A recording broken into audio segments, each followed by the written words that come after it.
This is Mises Weekends with your host, Jeff Deist. Welcome back once again to Mises Weekends. We're very pleased to be joined this week by our guest, Danielle DiMartino Booth. She's the author of a new book titled Fed Up, an insider's take on why the Federal Reserve is bad for America. And she writes as an insider, having spent about 9 years at the Dallas Fed under the tutelage of her colleague Richard Fisher there. And I think with bombs falling in Syria and the U.S. economy seemingly spiraling out of control, it's more important than ever that Austrians and libertarians are talking to fellow travelers. Danielle might not agree 100% that central banking ought to be abolished, but her new book is praised by no less than people like James Grant. And I think the more we can cross over and talk to people who are not 100% like-minded, but who are at least asking some of the same questions, the questions Danielle asks in her book, I think that that is a good thing. So that said, Danielle, thanks again for joining us and welcome to the show. Talk a little bit from the get-go about Trump talking to the Wall Street Journal. Give us your thoughts. Well, it's what I've been fearing. Our new president is not very good at silence. Yeah. So the fact that he's been so quiet about the Fed every day that went by without him having a fat finger tweet in the middle of the night about Yellen was very upsetting. And I was actually ironically heartened when the most recent meeting minutes were released because she was speaking about stock market valuation. And Trump is obviously, or has been, very vocal and proud and taking credit for the stock market rally we've seen. And the minutes went so far as to reference legislation as well. So mission creep at the Fed was as bad as it's ever been in the most recent minutes. And he decided to sit back and take it. So very disturbing. Well, speaking of Trump, speaking of Yellen, I think your book fits in with a growing populist movement around the world. We've got Trump being elected, we've got Brexit, and we've got a lot of people pushing back against what we perceive anyway as this sort of technocratic financial elite running our lives. Did you have any clue that when you were writing your book that Brexit or Trump would happen and that your book would fit in so well with that? Oh, no, I call it blind squirrel syndrome. So I just got really lucky. Had Hillary Clinton won the election, had the polls been correct, I used to joke with my publisher that she would have a book burning party on the White House lawn and that Ken Rogoff would write in and impose negative interest rates and abolish cash. So, but that didn't happen. Well, you talk a lot about Yellen in this book, and I think one thing that's so interesting is that she is a professional, lifelong professor. And we've had labor economist, not just professor. She's got a really tight focus in her studies. But the Fed has undergone this transformation where it used to be run and staffed by bankers, and today it's almost exclusively staffed by academics, by PhDs. Now, that wasn't always the case. What do you think? Could you summarize the impact of this academization of the Fed for us? I think that the end result of all of this, which, by the way, stands in direct contrast to the mandates of the original 1913 Act, that the president ensure that there's intellectual diversity and industrial diversity on the board and among the Fed leadership. But it's created what I've called group stink. And it is the inability to dissent, the inability to say no. Most people inside the Fed think the same. They don't take the complications of a global and very modern financial system into account. I was kind of surprised to hear Yellen talking about the shadow banking system because it has been of so little interest to academics inside the Fed because they don't technically regulate the shadow banking system, and yet it's become so important in a post-global financial world. So it is a lack of appreciation for anything that you and I would consider to be on planet Earth. And it is what has made the Fed so very out of touch and angered so many people. They might not know it's the Fed, but they know something has gone very, very wrong with their financial well-being and who's in control of their financial well-being. Well, when we talk about all these PhD economists, some huge percentage of them are Ivy League graduates. So despite all their book learning, I guess, do you think people in the Fed have read Austrian stuff. Do you think people have read Mises and Hayek, or is this just completely outside their orbit? I think it might have been in the index of one of their economics textbooks, but, Yeah. I would bring up the word malinvestment and, their eyeballs would roll into the back of their head. And this was during a time of the quote unquote shale revolution. So it was very much heresy on my part to be at the Dallas Fed in particular and be saying there is something wrong with a hedge fund from Greenwich, Connecticut, trying to build a 60-story skyscraper in downtown Midland. Clearly we've got some malinvestment going on, and it would just be blank stares.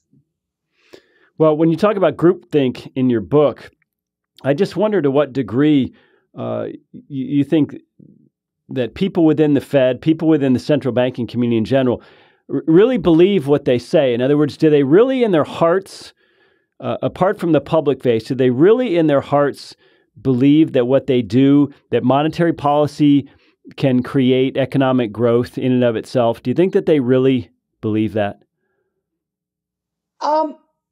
If they don't believe it, then they do a really good job of faking it.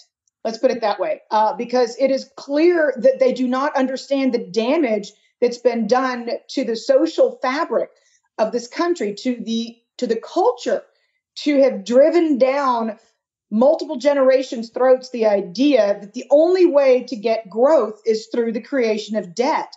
That is not the American way. It is not what capitalism is based on, and it has crippled our middle class, completely gutted it out, but while at the same time corrupting all manner of institutions, corporations, banks, pensions, you name it. Right. Do you think they understand this, though? Do you think that your average Fed economist would view what the Fed does in terms of interest rate setting, or interest rate targeting, I should say, as something that's not capitalism, as something that's illiberal, that sounds like something out of a Soviet Politburo?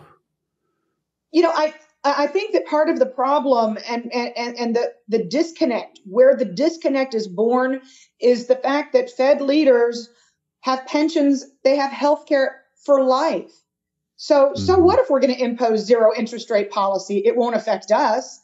We're fine in our retirement years. So, officials have to be on the receiving end of the policies they make. It's kind of like Congress not having to deal with the worst vestiges of Obamacare. They have platinum Cadillac health plans. Same general idea. So I think that a lot of the leaders at the Fed can delude themselves into thinking that they're doing good by the people over whose financial system they shepherd, when in fact they are not. But to your other point, they all study the same basic schools of thought, and that is what is broken inside of our higher learning institutions. So describe that school of thought for us. Is it some sort of composite, what we might call neo-Keynesianism or neoliberalism, where the goal is to create demand stimulus using monetary policy?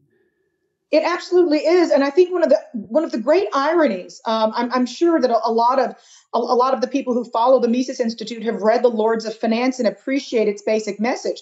But I think that one of the ironies is that Keynes himself came up with a theory of the paradox of thrift, whereby if you keep interest rates too low for too long, in the aggregate, you're going to end up with too many people saving because they know that they have to save more today because they're making less on their savings. So it becomes the most massive backfire of all time that would have made Keynes himself very uncomfortable. So sometimes I think his name has been taken too far in vain, because I picture him spinning in his grave. Yeah, it's true. And of course, we have little old ladies having to go out with a financial advisor and try to chase yields when at that stage in their life, they ought to be in safe, low risk investments, getting 12% or whatever it might be. Right. I joke about taking grandma to Vegas. Well, but when we talk about, some of the technical aspects of the Fed, and you do mention Rand Paul's Audit the Fed bill in your book. From my perspective, we get sort of an after-the-fact balance sheet audit of what the Fed has done in a previous year or a previous quarter. Do we really understand, though, what the FOMC does in secret? Do we really understand what happened during the crash of 2008? Do you think there's more auditing that could be done, more transparency that could be delivered? I get really uncomfortable with the idea of Congress having anything to do with the Fed. It's supposed to be an apolitical institution, and barring what happened with Trump today, which was with Trump recently, I should say, I don't think the Fed would necessarily need to be audited if you had rational practitioners inside the leadership. I think that they would put a screeching halt to making monetary policy by models and or throwing the spaghetti up against the wall methodology, whichever works. Right. Because there wasn't that much mystery going on during the financial crisis, as many people believe, as much as it was constant reactionary function to the unexpected, because their models had not taken into account and or anticipated what real-time data were screaming at them. Do you agree with someone like a David Stockman who argues that if certain firms and banks had been allowed to just go under during the '08 crisis, that it would have been a Wall Street panic and it would not have spread to Main Street necessarily? My only concern there is the connectivity, if you will, between the mortgage market and all of these people. We know that there have been over 10 million foreclosures. But my concern would have been the connectivity between Main Street and Wall Street. And I understand the idea of moral hazard and letting these banks go. But at the end of the day, it could have just as easily been Lehman Brothers that was saved and Bear that went under. It really was not that well thought out after. I mean, a lot of the conspiracy theories just don't hold water from my perspective after having been on the inside. Does that mean, though, that those decisions, Lehman Brothers versus Bear Stearns, Countrywide, B of A, AIG, et cetera, but you're not arguing that those weren't political decisions in a sense? Oh, heavens, no. I think that it's fairly common knowledge that Hank Paulson and Dick Fool didn't get along very well or play nicely in the sandbox when they were both CEOs on Wall Street. I mean, that's just something that you know from having been there. Well, so in the ensuing years, obviously the Fed has racked up almost $4.5 trillion on its balance sheet. Now, QE has at least come to an end for the time being. Bernanke said something after this latest Jackson Hole meeting about, well, we always said that we would unwind this balance sheet and get back to a normal level, in other words, a pre-crisis level. Do you think that still holds? Do you think there's any way the Fed can ever really unwind all this treasury debt and worse on its balance sheet? Unfortunately, I think that the markets have become addicted to the notion, if you will, that every single bond that central banks worldwide have purchased, every single bond has been expunged from the supply forever. Otherwise, I don't think that we would have interest rates where they are. I think that the Fed can talk tough about reducing the balance sheet if it wants to play politics and push the economy into a recession, but they consider that $4.5 trillion to be their fortress, their power base. They really do. It's gone to the balance sheet has gone to their head. Isn't Janet Yellen in an awfully tough spot? In other words, if she wants to raise interest rates, the debt service for Congress in its annual budget expenditure can double without much of a rate hike. Yep. But without raising interest rates, how does she continue to create a market for U.S. Treasuries? It seems like she's in a whipsaw. It is an absolute dilemma, but it is a dilemma. It is a corner into which the Fed has painted itself. That's what people need to understand. There were people on the inside who were saying it's a slippery slope if you go to zero. This will not end well. The market is not screaming for lower interest rates. The market is telling you that there's a liquidity freeze going on and that it needs other things. If you go to zero, you're going to introduce distortions and make it extremely difficult one day to ever exit. And guess what's happened? It has become the Achilles heel, not just of Janet Yellen and the Federal Reserve, but I would argue the Bank of Japan, China, the ECB, Mario Draghi. This is a shared global phenomenon. Well, assuming they've all become zombie banks, they're supposed to be the bankers' bank who becomes the central bank's banker? Is it some sort of IMF scenario if they can't work their way out of this? Yes, but who funds the IMF? Again, there's nothing elegant I can suggest to you as a way out of this situation. There's not. I mean, the gallows humor is that God can get out his checkbook because you have to ask yourself who the entity possibly is. Now, if you speak to the academics that we were talking about before, the ones who are one and the same with the same school of thought, they will tell you that we'll just simply have to monetize the debt away, that there'll be a gentleman's agreement between the developed countries that have lots of debt, and that we will walk off into the sunset and everything will be fine. I consider that to be the last stop on the currency war train and the next stop to be an actual world war. And I'm not trying to push for hyperbole here, but I don't think that a lot of countries that don't have high debt levels would stand still for it. Right. In other words, there's definite winners or losers, in a walk-away scenario. Always. Well, one thing you say about Janet Yellen in your book that's interesting to me is you say she's the most liberal Fed Reserve Chair, meaning left-wing Fed Reserve Chair we've ever had.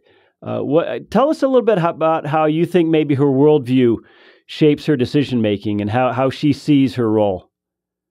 It's interesting. In the book, I talk about an interview that her husband, Akerlof, did with a German newspaper, wherein he basically said that George Bush had been the worst president in the history of the United States.